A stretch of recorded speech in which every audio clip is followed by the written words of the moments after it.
Assalamualaikum warahmatullahi wabarakatuh. Perkenalkan, nama saya Iva Nurlima Abbas. Di sini saya akan membuat video tugas mata kuliah perencanaan pembelajaran PAI pada semester 3 jurusan PAI. Langsung saja saya akan menerangkan dari makalah yang pernah saya bawakan yang berjudul Desain Rencana Pelaksanaan Pembelajaran.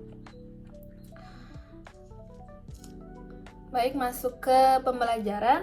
Pembelajaran adalah aktivitas yang melibatkan dua pihak utama, yaitu guru sebagai pengajar dan siswa sebagai peserta didik.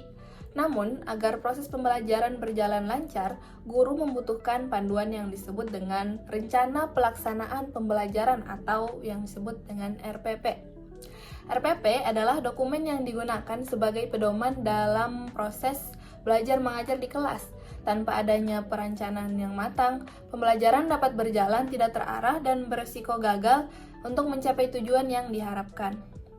Dalam dunia pendidikan yang terus berkembang, pemerintah telah menerapkan berbagai kebijakan untuk meningkatkan kualitas pendidikan di Indonesia. Salah satu program penting adalah Merdeka Belajar yang diinisiasi oleh Menteri Pendidikan dan Kebudayaan. Program ini bertujuan untuk menciptakan pembelajaran yang lebih fleksibel dan berpusat pada kebutuhan siswa. Kita lanjut pada pembahasan pengertian RPP. RPP adalah rencana yang merinci proses pembelajaran dari awal hingga akhir. Dokumen ini mencakup elemen seperti data sekolah, mata pelajaran, kelas dan semester, kompetensi dasar dan indikator pencapaian, materi pembelajaran, metode dan media pembelajaran, penilaian hasil belajar. RPP membantu guru mengatur kegiatan belajar yang sesuai dengan kebutuhan siswa dan memfasilitasi pengembangan motivasi, kreativitas, serta kemandirian siswa. Menurut Permendiknas nomor 41 tahun 2007, setiap guru wajib menyusun RPP secara sistematis agar pembelajaran berlangsung interaktif, inspiratif, dan menyenangkan. Yang kedua, kita masuk kepada urgensi rencana pelaksanaan pembelajaran. Mengapa RPP sangat penting? Karena RPP berfungsi sebagai panduan bagi guru untuk melaksanakan pembelajaran yang efektif dan efisien. Beberapa manfaat RPP yaitu antara lain, yang pertama ada membantu guru merancang pembelajaran yang sesuai dengan kebutuhan siswa. Yang kedua, mempermudah pelaksanaan evaluasi hasil belajar.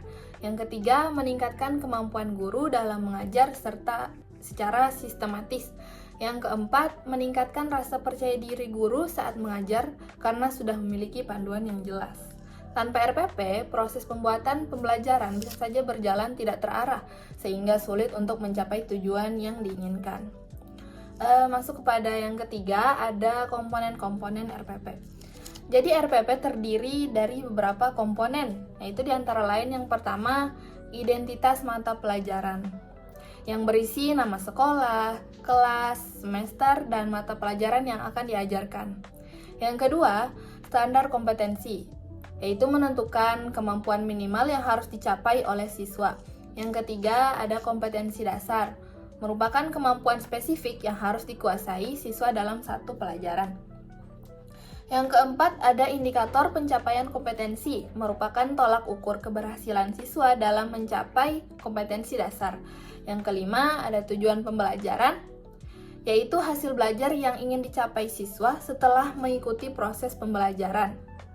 Yang keenam, ada materi pembelajaran, berisi fakta, konsep, prinsip, dan prosedur yang akan diajarkan pada siswa. Yang ketujuh, ada metode pembelajaran, yaitu cara atau teknik yang digunakan oleh guru untuk menyampaikan materi pembelajaran.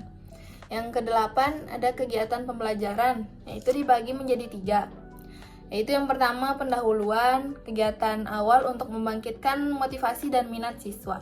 Yang kedua, masuk pada kegiatan inti, proses belajar utama yang mencakup eksplorasi, elaborasi, dan konfirmasi. Yang ketiga, penutup, kegiatan akhir untuk menyimpulkan dan merefleksikan pembelajaran. Masuk pada poin yang ke-9, penilaian hasil belajar, berisi cara guru menilai pencapaian kompetensi siswa. Yang ke-10, sumber belajar, yaitu berisi referensi yang digunakan dalam pembelajaran seperti buku, artikel, dan media pembelajaran lainnya. Masuk kepada poin keempat, langkah-langkah penyusunan RPP. Penyusunan RPP memerlukan beberapa langkah yang sistematis. Yang pertama, menentukan identitas RPP, yaitu pastikan identitas seperti nama sekolah, mata pelajaran, dan kelas tercantum dengan jelas. Yang kedua, merumuskan tujuan pembelajaran, yaitu tentukan hasil belajar yang ingin dicapai oleh siswa. Yang ketiga, menentukan materi pembelajaran, yaitu sesuaikan materi dengan indikator pencapaian yang telah dirumuskan. Yang keempat, memilih metode pembelajaran, yaitu pilih metode yang paling sesuai dengan karakteristik siswa dan materi yang akan diajarkan. Yang kelima, kegiatan pembelajaran, yaitu susun kegiatan pembelajaran yang mencakup pendahuluan, inti, dan penutupan. Yang keenam, menentukan sumber belajar, yaitu gunakan sumber belajar yang relevan untuk mendukung proses pembelajaran. Yang ketujuh, menentukan penilaian, yaitu pilih metode penilaian yang sesuai untuk mengukur pencapaian siswa. Masuk pada poin yang kelima, hubungan desain pembelajaran dengan RPP. Desain pembelajaran berbeda dengan RPP, meskipun keduanya saling berkaitan. Desain pembelajaran berfokus pada cara menciptakan pengalaman belajar yang efektif bagi siswa, sementara RPP lebih menitik beratkan pada panduan pelaksanaan pembelajaran berdasarkan kurikulum.